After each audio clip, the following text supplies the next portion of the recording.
Welcome and thank you for tuning in to the 412 Double Play podcast. I am your host, Michael Castrogano, joined by my co-host, Double Play partner, Ed Wassel. Ed, how are you doing this week? All recovered from the mayhem of Pirates Fest? Yeah, doing okay. Still tired. I've had some busy weeks since Pirate Fest, but I'm recovering from that ride home. Yeah. I had some technical issues last week, so the video itself was just a black screen with some notes at the bottom. Hopefully this week it fares better, but I mean, if you guys are seeing my face, Ed's face, you'll be able to tell me. But let's talk Bucs baseball. We're less than a month away from the start of spring training. There's still a lot of free agents available, certainly some rumors. A certain Pirates owner made a comment about spending. Going to talk about that, but first got to dive into the international signing period.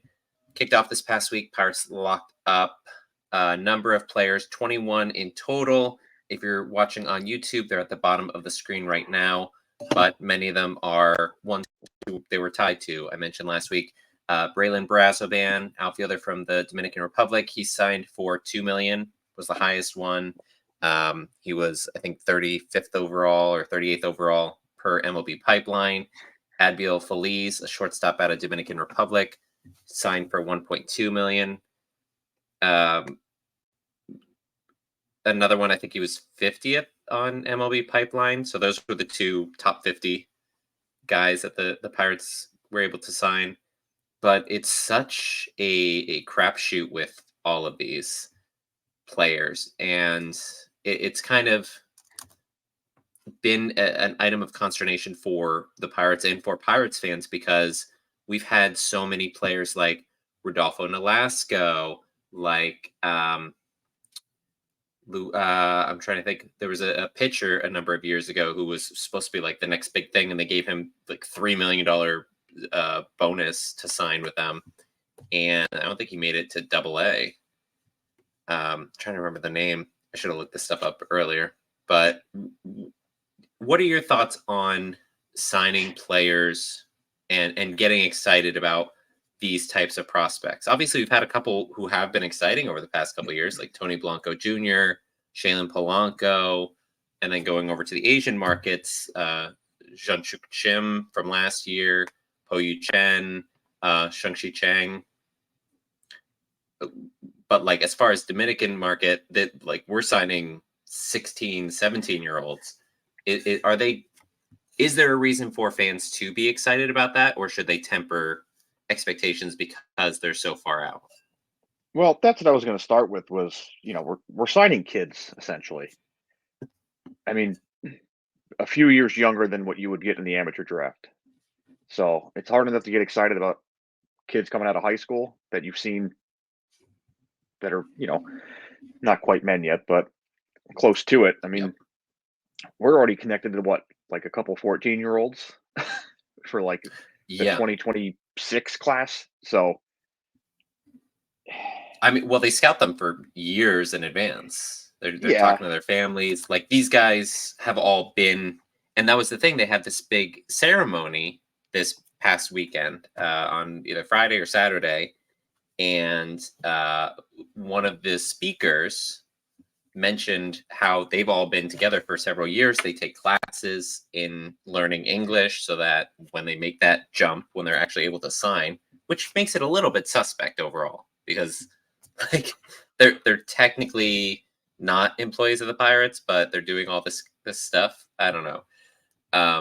But so they're going through this whole process for years and kind of hanging out and spending that time together.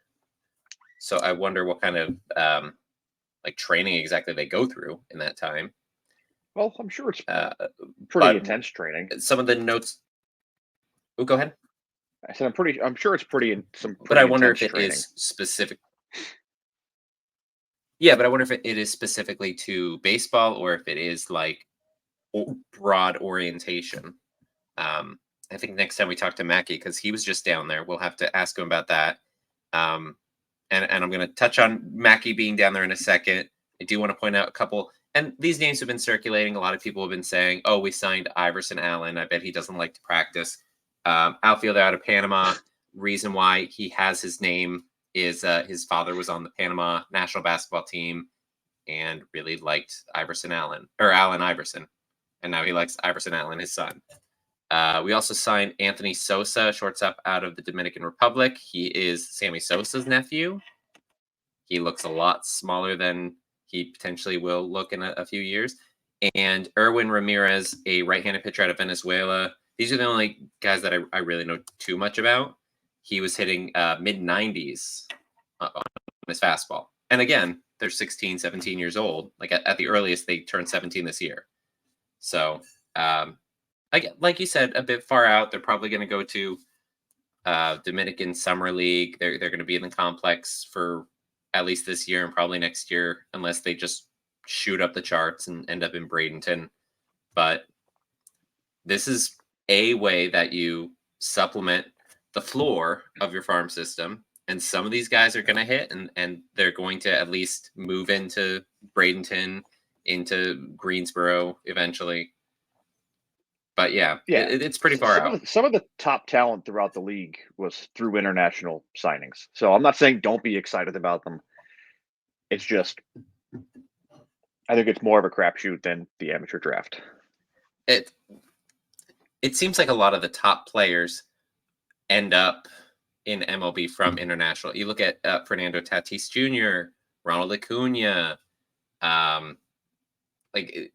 there's countless players who are coming to the States, rising through the farm system of their organization, and then they become the next best thing, and they sign for like $75,000.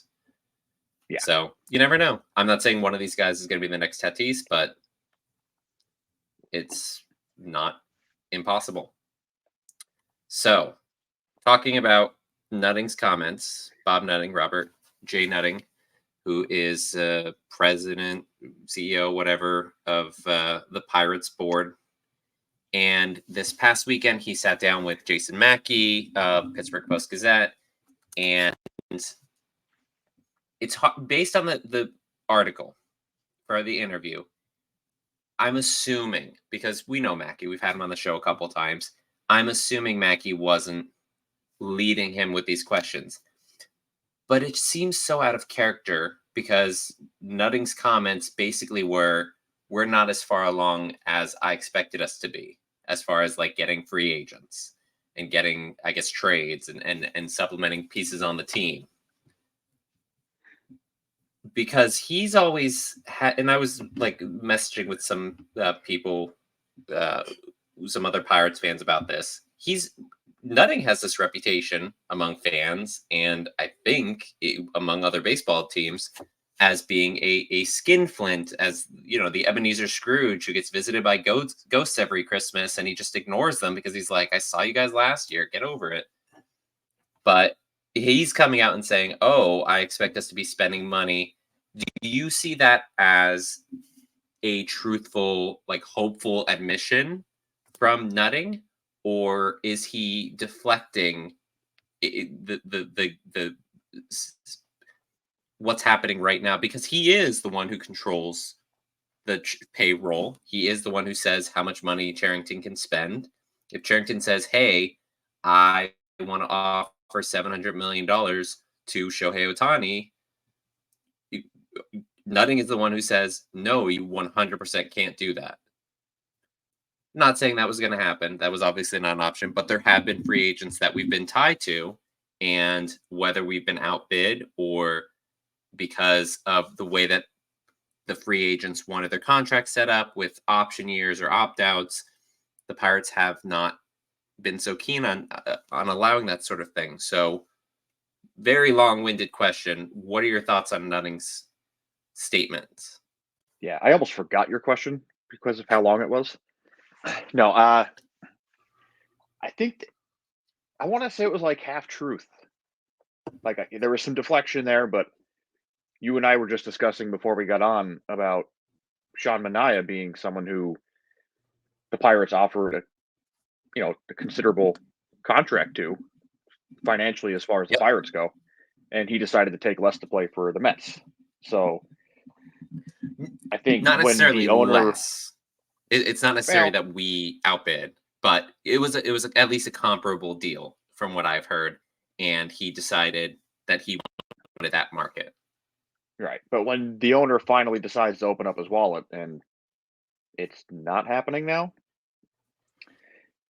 I guess in his mind, yeah, he expected to be further along. He thought, if I offered 25 million to this guy, he was going to accept it, and he didn't. And I'm sure maybe that's what the financial advisors or Sherrington or something said. Maybe that's what it would take to get one of these players, and it just didn't work out. So I think there's some Yeah. truth to it, and at the same time, he's deflecting because didn't offer any marquee players contracts that we know of. Now, sure. Now, if you're Charrington and you've been in this offseason trying to make these deals with the budget that you have, what is your reaction to the big guy making comments like that? Because I can't imagine that he was too pleased to be like, "Oh man, I'm trying to make these deals. I'm trying to sign these guys." And then his boss is like, "Why aren't we sign? I've got money. Why aren't we signing these guys? We could Well, we could have gotten Juan Soto and Otani and Yamamoto." initially I would be upset, but then I would think strategy. He just came out and said I'm allowed to spend some money, and I'm going to make it public that I'm trying. I mean, that's Yep. all he can do, basically. There is next to 0% chance of a deal happening between now and the start of spring training games. Now, when pitchers and catchers report, at least 3 spots are going to open up on the 40-man because Endy's going to go on the 60-day, Brubaker goes back on the 60-day, and then Oviedo goes on. Burrows, they probably won't. They didn't do it all last year, so there's no point in doing it now. But that opens up 3 spots, and whether they go and add someone like Michael A. Taylor or sign one of the many free agent pitchers they've been tied to, like James Paxton or Michael Lorenzen, I have heard talked about. There's definitely some options out there. So hopefully something happens with that. But continuing with our piece, doing the breakdown of the different positions, we're finishing up our group breakdown ahead of the 2024 season with arguably the biggest player base. So we're talking about the bullpen, and the bullpen really looks to be the strongest piece for this team. In 2023, the Pirates relievers tossed the 9th most innings in MLB over the course of the season. Post All-Star break, they posted the 10th lowest whip at 1.27, 10th best xFIP, expected fielding independent pitching of 4.14, 6th best FIP at 3.87, and the 3rd most WAR at 3.1. Now, this does include a lot of piggyback outings because they had Andre Jackson, Bailey Falter, among others, kind of doing multiple innings with an opener, but overall a lot to like on the season heading into 2024 with adding some additional depth. So I'm going to go through a name. You've got their stats pulled up. So I'll give my spiel and then you give me your thoughts on their what you think I'm of just them for zoomed the in really season. close, so it's going to take a little while to get over to the stats, but go ahead. All right. Well, I'm gonna have my long spiel here. So first one's gonna be our closer, 2-time All-Star David Bednar. So last year, and I'm not gonna go because relievers can be so volatile. I'm not gonna even talk about the projections in this. I'm just gonna look at last year's stats and discuss how that could be impacted going forward. So Bednar in 2023, an even 2 ERA, 1.10 WHIP, 67.1 innings pitched. That was in 66 games, 80 strikeouts to 21 walks, accumulated a 2.3 WAR, tied for the NL tied for the lead in NL with 39 saves. The 67.1 innings was a career high pitched, as well as the 66 games played. Also was a career best home run rate. He just allowed 3 over the season. His strikeout rate dropped. Saw some like kind of velocity sap towards the end of the season. He actually saw that in 2021. It was 32.5, 32.9 in 22, and then went down to 28.9 in 23. But despite the fact that he was missing the bat less, with the put away pitches, he avoided the biggest part. His barrel rate went from 7.3% in 22 to 5.2% in 2023. Hard hit rate dropped from 46% to 39.9. Some of the advanced metrics had him looking a bit more lucky than the prior year due to the strikeouts decreasing, but the team had to go to him more often than they probably would have liked because they kind of needed the innings. They needed the guy to get the wins. Holderman missed some time. Obviously, we're going to talk about him next. But I think that in 2024, they've got more weapons whom they can turn to for that ninth inning. And hopefully, we're not going to be seeing Bednar do any multi-inning relief roles. So your thoughts on Bednar? I mean, we've I don't know how many episodes we've talked about Bednar in, but he's the Pittsburgh kid. It's kind of tough not to. Yeah, I mean, what kind of thoughts do you want? He's locked in the closer. He's an all-star.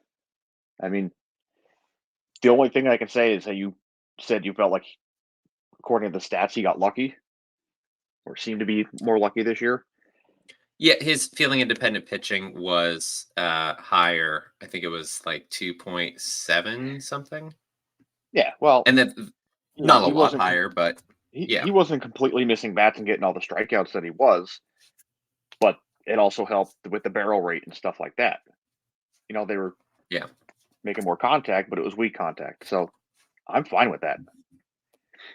I don't need strikeouts. I just need outs. I don't care how they happen. Yeah, and the guy leading up to him, Colin Holderman, he had a 3.86 ERA last year, 1.34 WHIP, 56 innings pitched in 58 games, 58 strikeouts, 20 walks, 0.9 F/WAR. A solid setup arm, above average ground ball rates, solid strikeout numbers, and the his fielding independent pitching and expected fielding independent pitching of 3.29 and 3.72, actually better than his 3.86 ERA. And he's got that sinker, slider, cutter arsenal. Worked really well for him. He, of course, was acquired the previous year from the Mets for Daniel Vogelbach, who is he a free agent now? Not saying I want him. So. I'm just saying I think that they were like, we don't want you anymore. Holderman coming into the season seems clearly set up for that eighth inning role. I think if we have two pitchers in the bullpen who definitely have their roles, it's Bednar and it's Holderman, right? Yeah, I would say so. I think Holderman, which I'm assuming it's going to be the next guy you're going to discuss. We have someone Holderman that can take. Yeah. I'm saying the next guy we're going to discuss can slide into the eighth inning spot, and I don't think you or I would have an issue with it. But for the start of the season, I think Holderman's locked in pitching the eighth inning. Okay, so I'm assuming that I'm right with this next one. Carmen Mlodzinski, is that the name you were thinking? Yeah. Okay, yeah, Carmen Mlodzinski, rookie season, 2.25 ERA, 1.28 WHIP, 36 innings pitched, 35 games, 34 strikeouts, 18 walks, kind of a habit for him going through the minor leagues with the high walk rate, 0.2 F/WAR. Mlodzinski drafted in the Comp A round in the 2020 draft, was in the rotation track, moved to the pen. It really allowed him to open up his velocity. Fastball averaged just under 96 miles per hour in 2023. Misses bats, seems like a good seventh inning guy. A number of other pitchers could potentially play into that role, but I think that the move to the bullpen, even though the walks are still an issue, and that's kind of a thing with relief pitchers because you're just pitching one inning at a time. So if you give up a walk each time you come out, that's a walk per nine of 9. So what are your thoughts on Mlodzinski? I remember back last year when last offseason, we were talking with Yark, and he was a big Mlodzinski maniac. And so it was really cool. I think I got to see him in spring training when I was down there last year. Unfortunately, not able to go down this time. But he's got really sharp stuff. And that plays well out of the pen. Yeah, I think he had a really impressive rookie season. I think he pitched in some tough spots and got out of him. It didn't look like the pressure got to him, which was nice to see. You have one of the younger kids coming up, and you never know how they're going to handle that situation. I was impressed. Mhm. Yeah, and we had a lot of youth last season, including the next person I'm going to talk about, which is Dari Moreta. Money had a 3.72 ERA, 1.09 whip, 58 innings pitched, 55 games, 76 strikeouts, 24 walks, 1.0 F WAR, and there's heading into the offseason, I kind of thought Moreta was somebody who would be a regression candidate because you saw after that first couple weeks, first month or so in 2023, he started getting hit more often, started kind of like hanging, like hitting the fastball over the middle of the plate. But he's a bit of a unicorn because his slider, which is his main pitch, cuts the other way. It cuts arm side. It averages 17 inches of arm side run, which is not the way it's supposed to go. If you've ever seen a slider move, it's the opposite. It goes the wrong way, and it generates a 40.8% whiff because. And I think I've seen like how he grips it, and it looks like a normal slider grip. It just must be like the way he like flings it off his hand or something. I don't know. I'm not an expert in dissecting that stuff, but it's a great slider.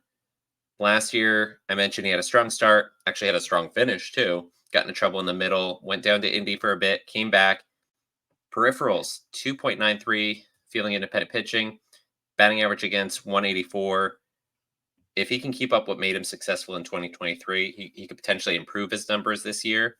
I think that he may continue working as like a sixth inning guy, kind of going from the back of the back end of the bullpen there.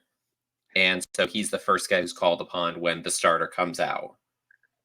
So I don't know what your thoughts on that are, or your feelings on Moreta as a. No, I like Moreta. I think when he hit those struggles, I think he was just overused, or maybe not overused, but he was pitching a lot of innings. Beginning of the season, and whether his arm got tired or you know teams were just able to scout him a little bit better, not really sure. But I always felt confident when Moreta was on the mound. I mean, for a while he like He's led the just league in fun. like stranded runners, if I'm not mistaken. Yes, his strand rate early on was a big reason why he seemed like a regression candidate. But yeah, he had it like 90%, something like that in the first month or so. Wholly unsustainable. But yeah, no, he, Oh he yeah, just kept doing it. And even like inherited runners. He didn't have an inherited runner score on him until like June or July, something like that. And he had a good number that he came in. And he was like, you remember back to Jared Hughes, when Jared Hughes would come into a game, he would always come in when there was guys on base and get a ground ball double play and end the inning. It's like, oh, that wasn't how Moreta would do it. He'd strike out three guys and end the inning. But all right, I got a couple more on here. Next one, another rookie from last year. I think he might still have rookie eligibility heading into 2024, but a lot of fans might not like it on the straight numbers here. Kyle Nicholas. Last year, small sample size, keeping in mind, only 5.1 innings, 4 games, 11.81 ERA, 2.06 whip, 7 strikeouts, 4 walks, negative zero point 0.1 F WAR.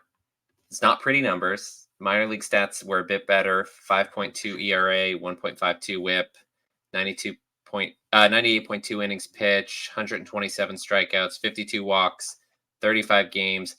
Half of those outings were starts at Altoona. When he got promoted up to Indianapolis, they said, we're just going to move you straight to the bullpen. Dropped his ERA down 3.67, 42 strikeouts to 13 walks, 1.11 WHIP. That's more of what I expect to see from him in relief, whether he's a single inning reliever, multiple inning. He's on the same track as Majinski. He was also a comp round pick in the 2020 draft. Team tried one last time this past year to get him working as a starting pitcher. Didn't work out. He's still got tremendous value. Fastball was sitting upper 90s at the end of the year, even through the whole season, even with all the innings that he threw. His slider is upper 80s, averages around 89, sometimes touches 90. So I think if he just focuses on those two pitches, and I think he's got a change and a curve that he struggles to execute and locate. So if he just focuses fastball, slider, traditional, relief pitcher, he can find success with being a bullpen piece. So your thoughts? We had Nicholas. I think we both had Nicholas on our top 30 list last year. That's what I was going to say. I think the past 2 years he made both of our lists, and that's kind of the opposite of Majinski, where he gets the call up and maybe doesn't quite handle the pressure as well. Or it could be because he threw so many innings in the minors, and I mean, even though his velocity didn't drop, it's maybe not getting the spin rate he was looking for, the kind of movement he's used to on his balls, and really just facing that next level of competition. I mean, it's such a big step. And it was a lot of that. Those numbers were inflated. So his first outing, I think it was a game against the Cubs, and he gave up like 4 runs in a third of an inning or something like that. 3 runs in a third of an inning. So that really kind of hurt because it was middle of September. So there's not really much that put the he can do ZRA to up make to up what, for like that. 27 or something. Yeah, right out the gates. So kind of hard to recover. He's got really good stuff. I think he has value. I mean, relievers are volatile. There's so many. Obviously texted Ed ahead of the call, and I was like, hey, pull up the roster resource on Fangraphs because we're doing bullpen, and I want to make sure you have all the names because there's just so many of them. And my response was, why do you make everything so difficult? Now I have a headache. Because it's a lot of names that like even we're not super familiar with because it's a lot of minor league free agents that they picked up or guys who have been in the farm system forever but are just so far back that it wasn't something that drew our attention at any point in time. The next name I have is one that people have heard of, although again not with pleasant thoughts. So that's Colin Selby. Last season, 9.0 ERA, whip of 1.83. That's got to be one of the worst in baseball. 24 innings pitched over 21 games, 30 strikeouts, 15 walks. Somehow his WAR was an even 0. So I'm not going to lie. I think a lot of the Selby ire from fans last season is merited. It seemed like anytime he came out, he was walking batters and then giving up home runs. Both of those things are unfortunately true. He walked a good amount of batters. Like that K to walk rate is nice, but that's way too many walks in 24 innings. And he gave up a good amount of home runs. I think 5 or 6 home runs in 24 innings pitched is a pretty absurd number. You got the Fangraphs up, so I'd have to have you check into that.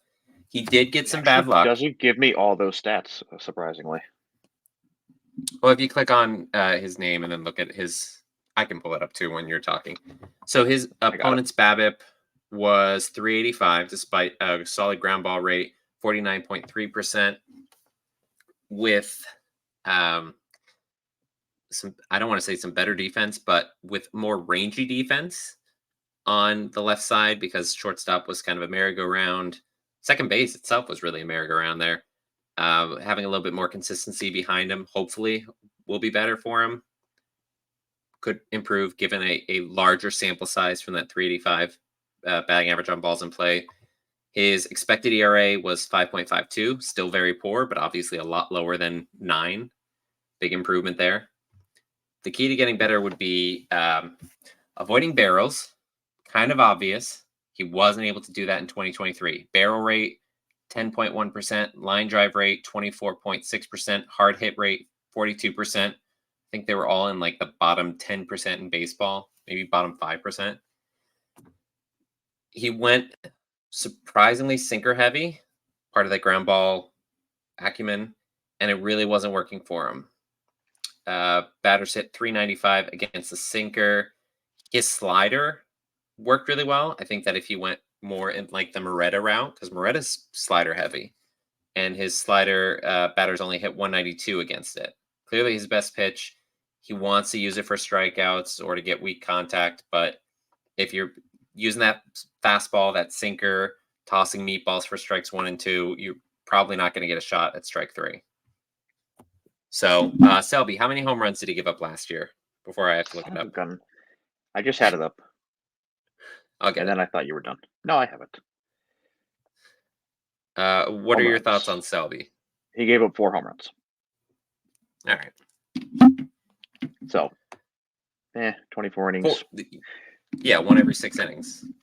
Yeah. So that's a 1.5 home run through 9.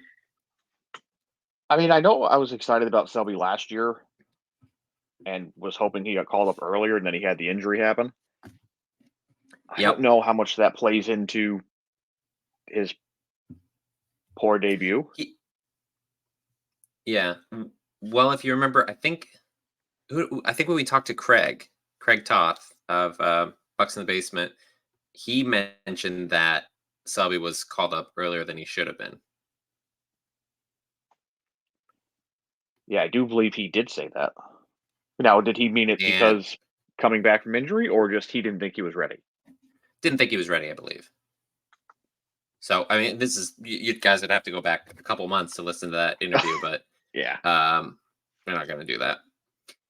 But yeah, so I think it was something like he wasn't ready. He wasn't like, I don't think was in Indianapolis all season, but yeah, just wasn't ready for it. He had just gotten Indianapolis at the end of last season, pitched 3 innings, only totaled 30.1 innings at AAA this year. And yeah, it's kind of a mix if you look at those numbers, but like he kind of has to perform better than those numbers, honestly. But again, I think that if he goes a little bit more leaning into the slider as opposed to throwing the sinker as his primary pitch, potentially better outcome. Yeah, that's just one of those things where the team, for some reason, pushes the sinker on all these pitchers. Sometimes it works and sometimes it doesn't. Yeah. I don't think it's working with him. And I mean, you're the advanced guy. Have you looked up like his the placement of those pitches? Like, is he hanging those like throwing the sinkers right in the middle? I had it pulled up. I think it's typically something where, like, if he keeps it low, it's fine because they just will roll over it or miss. But which is where you want your sinkers. Right. But if you're not, if it's anything above, like, right at the knees, and even at the knees, they can club it for a home run. I think like 3 out of 4 of his home runs were, I know, like all but 1 or 2. Most of his home runs were off the sinker. So I'd have to go back and confirm on that. But he also had a home run to fly ball rate of 21.1%. However, he's given up hard contact, so it's probably merited. All right. Yeah. Well, we're not going to spend this whole time talking about Selby. He's got his demons, things he's got to work through. Hopefully, plenty of options. So he does. Yeah, he does have options. That's the thing. Not all of these guys are going to be in the bullpen. Really, only a handful, I think, are guaranteed to be in the bullpen because, again, we've got so many options. There's going to be probably an NRI guy, non-roster invitee, who ends up in the bullpen out of spring training. Happens every year, just somehow. So let's pivot over to the lefties in the 40-man. We're going to start with our Rule 5 draft pick from last offseason, Jose Hernandez. Last year, 4.97 ERA, 1.36 whip, 50.2 innings pitched in 50 games, 62 strikeouts, 22 walks, 0.1 F4. So Hernandez wasn't expected to be a primary southpaw out of the pen, but Harlan Garcia lost the ability to hold the ball. They had a couple of options as lefties in spring training. None of them were great. I think Angel Perdomo may have gotten the second job out of spring training last year, but there's got to be another name that I'm forgetting. I don't know, like an Anthony Banda, but not him because he was already gone. Anyway, you just can't never. So anyway, the recent Rule 5 pick from the Dodgers was called into action, and he provided really solid numbers. It's kind of overlooked at this point. Through the end of May, Hernandez pitched 24 innings, 23 strikeouts to 4 walks, and a 2.25 ERA. He got worn out from overuse. I mean, prior to that, he hadn't pitched above Double-A with the Dodgers, but he really showed why the team selected him. With 3 options available, Hernandez is one of the guys who it's possible he goes down to Indianapolis, gets to kind of work out some things he was struggling on. But I think that he ends up being a pretty solid member of the bullpen long term or short term, because again, relievers are very volatile. What are your thoughts on Hernandez? What did you say his ERA was last year? I have it at 4.97. Did I write it down wrong? I thought you said 2 point something or other. Through May, through the end of May. Oh, through May. Okay. It was 2.25. Yeah, as of May 31st. I think it was and then after that he started kind of getting lit up. Yeah, I mean, had some issues with home runs. But for me, concerning he was a Rule 5 pick, I was early on very impressed with him. He said through May he was excellent. Yep. And you expect a young player like that who I don't know how much time he actually spent in the majors prior. Well, 0. Before we picked him? Yeah, Yeah. he just made it to Double-A. That was it. Oh, okay. Yeah. Yeah. So jumping from Double-A to the majors, I'm fine with that. It's a big jump. Yeah. So no, he did really well, and it's a learning curve. So another southpaw who performed much better throughout the course of the year, Ryan Borucki, 2.45 ERA, 0.74 WHIP, 40.1 innings pitched in 38 games, 33 strikeouts, 4 walks, 0.6 F4. So Borucki was a diamond in the rough. Former Blue Jay, Charrington was familiar with. I think in 2018, he was their number 6 prospect. So that's when Charrington was there. But this past season, he posted his best stat line in what was his age 29 season. His whip of 0.74 was the lowest of any pitcher with at least 40 innings pitched in 2023. It seems unlikely he's going to replicate those numbers again, but he was able to limit walks, 2.6% rate, hard contact, 28.8%, better than any other season in his MLB career, which bodes well for him going forward if he is able to maintain what he was doing to make that work. So your thoughts on Borucki? Yeah, I felt like he had like a sneaky good season last year. I think at one point you would even had him as like a DFA option or something. I don't remember where that was last season, but I know it was brought up. Probably, yeah. Well, because when he first was called up from Indianapolis, he had some struggles, and then he was just lights out after that. Like it was crazy. So he's someone who could be a 7th inning guy. Yeah, it's not like we the, have a lot of left-handed options at this point. Right. So between Borucki, Bednar, Holderman, and I'd say Majinski, I think those are the only ones that are locks in that bullpen. We're going to have a long relief guy. There's going to be someone like whether it's Contreras or Bailey Falter or Luis Ortiz. I think Ortiz probably goes back to Indianapolis, but like there's a number of different other players, and you've got 8 spots to fill, and you've got 4 guys who are locks, which is great. But probably 5. You got to figure out. I think Moretta's a lock. Oh, Moretta. Yep. Okay, you got 5 who are locks. So Bednar, Holderman, Majinski, Moretta, Borucki. So they've got 3 spots still to fill. I do have another southpaw who's on the 40-man, who really is a starting pitcher.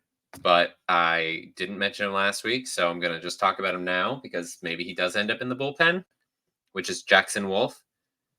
I'm using minor league numbers only because he did make his debut with the Padres last year prior to being traded to the Pirates, but there's just one game, 5 innings. I'll talk about it in a second. 4.13 ERA in all of AA last year, 1.11 whip, 124.1 innings pitched, 26 games, 135 strikeouts, 32 walks. Again, I think they're looking to keep him as a starting pitcher. He's a big lefty, 6'7", so he's, I think, Randy Johnson height. Doesn't have Randy Johnson velocity. Barely hits 92, Randy 93. Johnson was like 6'10" or something like that. Who do we have who's 6'7"? Don't we have someone else who's 6'7"? Wasn't Perdomo like 6'8"? Might have been. Man, Randy Johnson really was huge. I He guess was a he still giant. is. Anyway. Yeah. He was for a little bit on the San Francisco Giants. So I'm thinking maybe he would kick it up a bit in relief, but the control and secondary stuff has worked really well. I mean, a whip of 1.11 is incredible at any level. Spent like I said, almost all of 2023 in AA. He had that one start, emergency call up, July 22nd against the Tigers. Not a great team, but 5 innings, 3 runs off 6 hits, 1 walk, 1 strikeout. He came over as part of the return for G-Man Choi and Rich Hill at the trade deadline, along with another pick prospect. That's Severino. One of the prospects also came along on that. We'll talk about prospects next week's episode. But since Wolf is on the 40-man, he is an option technically to be called up, either as a rotation piece. Maybe he'll be a surprising, 4th or 5th starter out of spring training. Maybe he ends up as a long reliever in the bullpen. Again, probably goes back to Indianapolis. Works out there because I think he's got a pretty decent floor and could be a 4th or 5th starter with his control. Just you'd like to see some more velocity there. So, do you have any thoughts on Jackson Wolf? I think he's like, per MLB Pipeline, our 10th or 11th ranked prospect. I mean, I'd like to see them give him a shot at being a starter. I don't want to throw him in the bullpen yet. No, that's the thing. I don't think they're going to. But I forgot to mention him last week, and there he is. So no, Here he is. I think he's slated for AAA, which is going to be a crazy rotation for the start of the year because you got Jared Jones, Paul Skeens, obviously, Jackson Wolf, Sean Sullivan. I think Solomito could end up there before too long. Bubba Chandler probably starts in Altoona. Again, we'll talk about prospects next week. We're not even going to talk about most of those guys because that's going to be in the top 10. But any thoughts on Jackson Wolf outside of that? Not really. I like having another lefty option. He does have, although minimum, at least he has a cup of tea in the MLB. So, yeah, like you said, maybe they bring him up as a long reliever just to fill that role. We're going to see exactly how the starting 5 rolls out. Yeah, I don't think, and I'm not sure if there's an injury, like who the first call-up is going to be. It's probably going to be, if Priester's not already in, him or Ortiz, like one of the guys I mentioned last week. But Wolf is on the 40-man. It doesn't require you to have to make a move like you would with Jared Jones or Skeens. And I think a lot of people who are following this very closely are admitting that Skeens probably is not going to be ready because there are some issues there. Not great issues, not like anything too critical, because he's still one of the top ranked prospects in all of baseball, which has been super fun to see. But yeah, it's just like some things you want to iron out before you throw him to the Wolves. So as far as other players who could end up in the bullpen, I mentioned before some non-roster. We've got secondary options with the non-40-man. Michael Plasmeyer, NRI free agent signed this offseason. Previously, I think with the Phillies. Justin Mize was a 10th round pick in 2021. Wei-Che Huang, minor league Rule 5 draft last offseason. Southpaw Cam Aldred. He pitched an inning in 2022 before being sent down and subsequently outrighted. Ben Heller, minor league signing, NRI from Cleveland, 3.86 ERA over 18.2 innings in 2023. And then you get Hunter Stratton. He was on the team last year. Ryder Ryan, minor league contract. Some hot recent draft picks: Tyler Samaniego, Nick Domkowski, J.C. Flowers, Cameron Junker, Phineas Del Bonta Smith. I think he was a minor league Rule 5. Like there's a lot of names, and it's possible that we don't see many of them, and it's maybe equally as possible that all of them at some point show up on the team this year. And also equally as possible that someone that we never heard of or did not mention, we will see. We will see some point this year. So you kind of are like hoping, maybe not, but it is possible on that as well.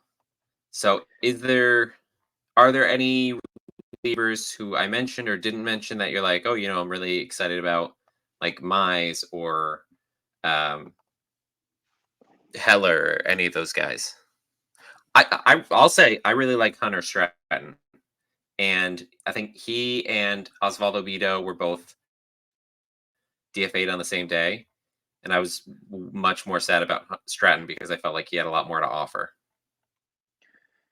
Yeah, honestly, I don't know nearly enough about these guys in the minor leagues to be excited about any of them.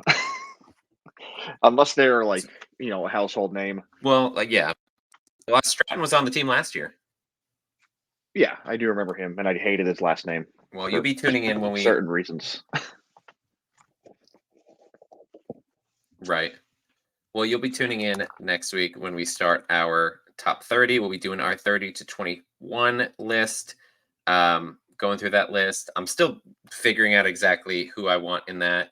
And then we're going to hopefully have a guest on each week, someone who is even much more in the know about prospects than I am, to basically tell me why all my ideas are stupid and thoughts on these players and things like that.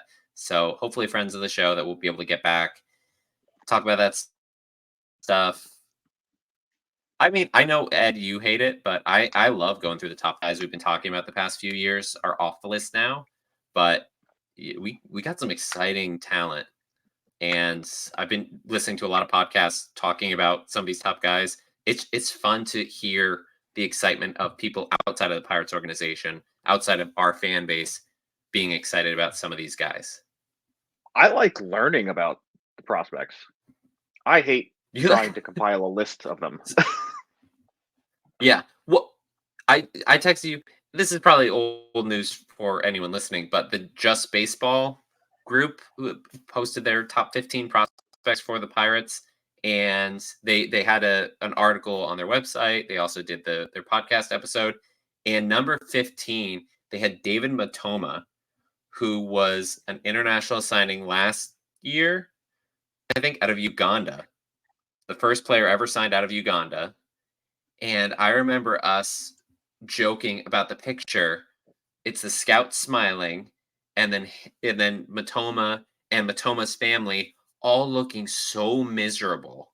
And I was like, well, this is just a feel-good story for Uganda. But then the kid's throwing 102 in complex, and it's like, oh, okay, yeah, maybe he's 17. It's crazy. I have to figure out, like, if he's even on my 30 man, because I don't know. It's a mess. Prospects. Well, like you said, there was a ton of It's prospects that graduated. So, but hopefully you guys tune in for that. Hopefully you enjoyed listening to our show today. That wraps up for all of us here. Thank you for taking the time to listen. You can follow me on all social media at 412 Double Play. Back to writing stories with now Steel City Pirates. So definitely check that out. I'm going to be working on an article basically provide, it may be multi-part article, providing more insight into the bullpen and how that construction could play out for the 2024 season. So definitely check that out. I'll link the website in the description. Continue listening to the show, YouTube, Spotify, Apple Podcasts, wherever else podcasts are found. Really appreciate it. I mean, we enjoy making this stuff. If you guys enjoy listening to it, that just makes it episodes.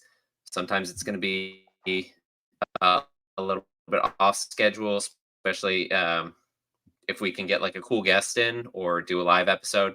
So definitely cool to subscribe and be able to do that stuff. But from all of us here at the 412 Double Play Podcast, thank you for joining us, and let's go Bucs. Let's go Bucs.